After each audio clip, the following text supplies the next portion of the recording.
Hey Parker, it's March 18th.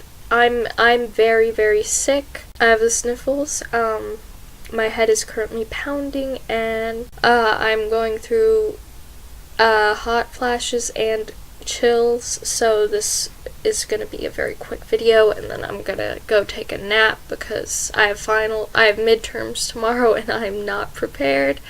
One, I haven't studied. Two, I'm sick and a sniffly mess, so that's that. So very quickly, the hair is still blue. Somehow the pink in the blue pink to make purple mixture did not take, so it's blue. So very quickly, I want to tell you about a book I just read. I don't know if you've read it. Focus.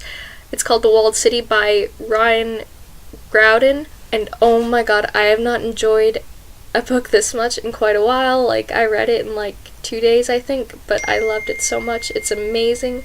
So a quick rundown on what the book is actually about. It is about, to not give anything away, it is about a city that is walled in. I thought it was going to be something like The Maze Runner, where the city is just like completely cut off from any sort of society and it's just like self-sustaining, but I was very much wrong. In fact, it's like a city within a bigger city. By the way, Black Butler's an amazing anime and an amazing manga, and your cosplay was absolutely amazing, and those heels especially were pretty dang awesome. So there are 3 protagonists. Dai, who is not giving anything away because I think it's pretty early on.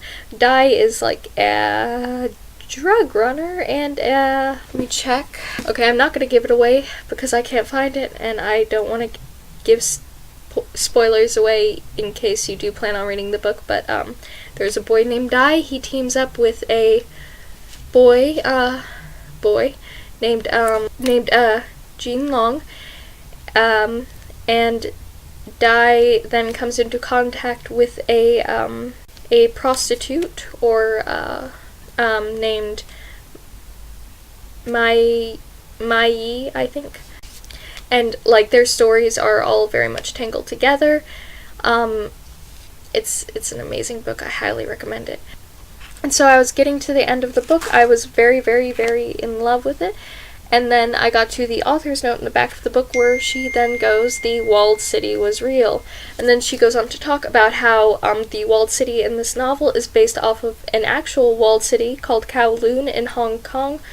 So brief history on Kowloon. There were 33,000 people living in about 6.4 acres of space, which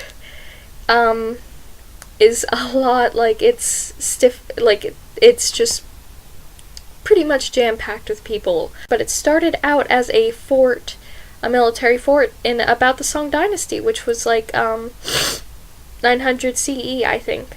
So like no one knows the exact population counts of the walled city because it was basically a lawless area. It was run by drug lords and gangs and like druggies and squatters. There were like normal people there too, but it was overwhelmingly just, you know, a crime-filled area.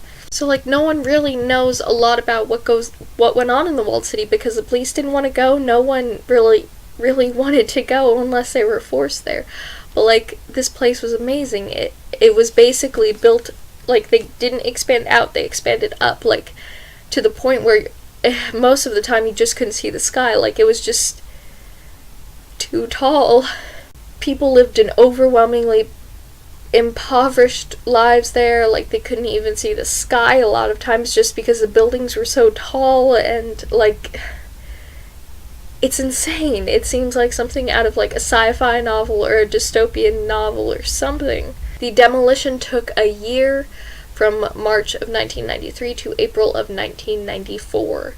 And then they put a park in place of it, which I guess is a fitting area. It still has like memorials and stuff to the walled city. So Parker, again, I'm very sorry, but I'm like very sick at this point. Hopefully I'll be better by Friday. But so again, I highly recommend you read this book. It's amazing and I love it so much. It's definitely, you know, one of my favorite books I've read in a long time.